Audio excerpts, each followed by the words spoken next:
चुनावी सरगर्मियां तेज हो गई हैं। बहुजन समाज पार्टी ने आजमगढ़ में लोकसभा की चुनावी रैलियों का आगाज कर दिया है और आज आजमगढ़ जिले की लालगंज सीट पर चुनावी रैली होने जा रही है, जहां पर नेशनल कोऑर्डिनेटर आकाश आनंद जी भी पहुंच रहे हैं और इस समय मेरे साथ मौजूद है लालगंज से प्रत्याशी इंदु चौधरी जी। हम इनसे बात करेंगे कि चुनाव को लेकर के इनकी तैयारियां कैसी हैं। जी बहुत अच्छी हैं और बहुत अच्छा रिस्पांस मिल रहा है जनता का। सर्व समाज के लोग सर आँखों पे बैठा रहे हैं।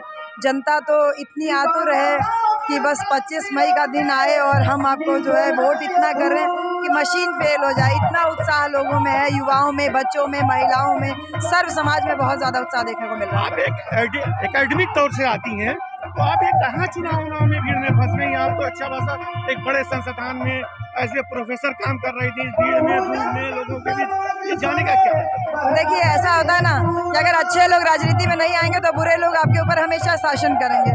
जैसे इकोनॉमिक्स में भी हम लोग पढ़ते थे कि अच्छी मुद्रा बुरी मुद्रा को चलन से बाहर कर देती है, उसी प्रकार अगर अच्छे लोग नहीं शासन सत्ता में आएंगे तो बुरे लोग हमेशा आपके ऊपर शासन करते रहेंगे। और एकेडमिक वर्ल्ड का होने के नाते हमारी ये तो डबल जिम्मेदारी हो जाती है कि जब हम क्लास में, कक्षा में युवाओं का जो है छात्रों का भविष्य बनाते हैं तो हम देश का भी भविष्य बनाने में अपना योगदान दें। तो अभी जिस तरह से आप क्षेत्र में आ रही हैं, जा रहे हैं, क्या रिस्पांस मिल रहा है आपको? क्या बहुजन समाज पार्टी के प्रति लोगों का क्या? बहुजन समाज पार्टी एक ऐसा वृक्ष है माननीय कांशीराम साहब ने लगाया है कि जो हमेशा लहराता रहेगा।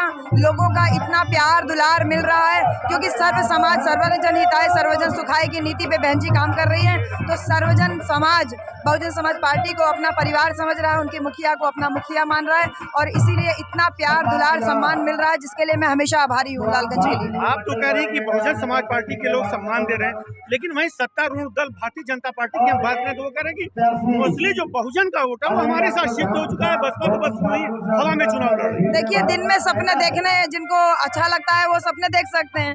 अब सावन के अंधे को हरियाली दिख रही है तो उसमें हमारा क्या दोष है?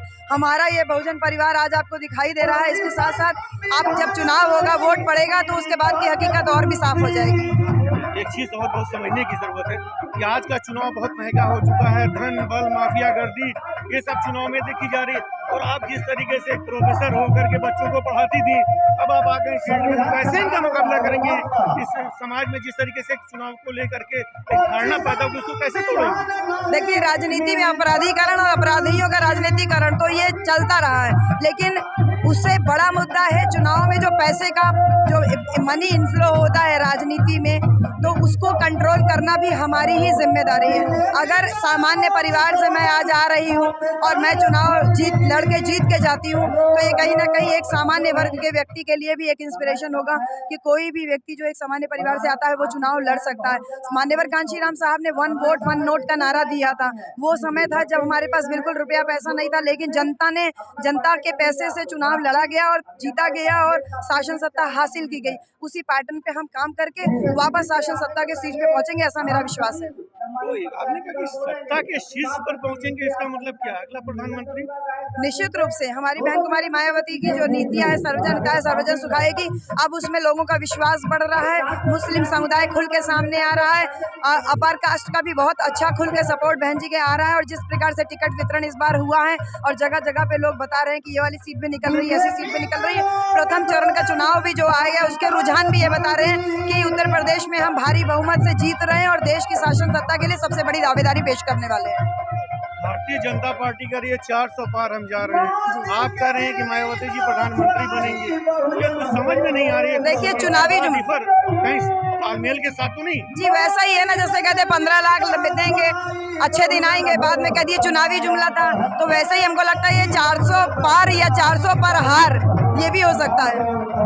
तो जी इस सीट पर लालगंज सीट से आप प्रत्याशी हैं, काफी दिनों से आप लोगों के बीच गई हैं, जीत को लेकर के क्या नजरिया? जीत को लेकर मैं 100% आशान्वित हूँ। लोगों का जिस तरीके से सपोर्ट मिल रहा है और खुल करके लोग सपोर्ट आ रहे हैं, ये नहीं कि दबी जबान में है।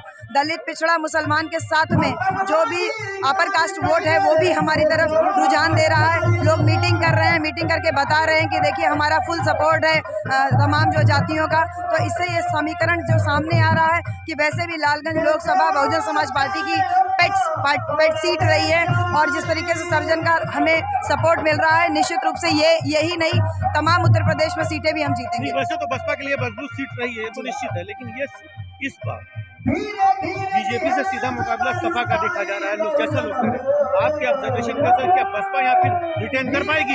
एकदम रिटर्न करने की बात ही नहीं है। बसपा के हाथ से जब कुछ गया ही नहीं तो रिटर्न करने की बात ही कहाँ है। ये अभी भी बहुजन समाज पार्टी की ही सीट है। अब नेता गद्दार निकल जा रहे हैं तो उसमें जनता की तो वफादारी का सबूत आपको 4 जून को जब रिजल्ट आएगा तो अपने आप ही मिल जाएगा। यदि मेरे साथ बसपा प्रत्याशी लालगंज, उन्होंने साफ तरीके से कहा है कि इस लालगंज सीट पर बसपा की जीत निश्चित होगी और इस जीत को लेकर के ये पूरा आश्वस्त है।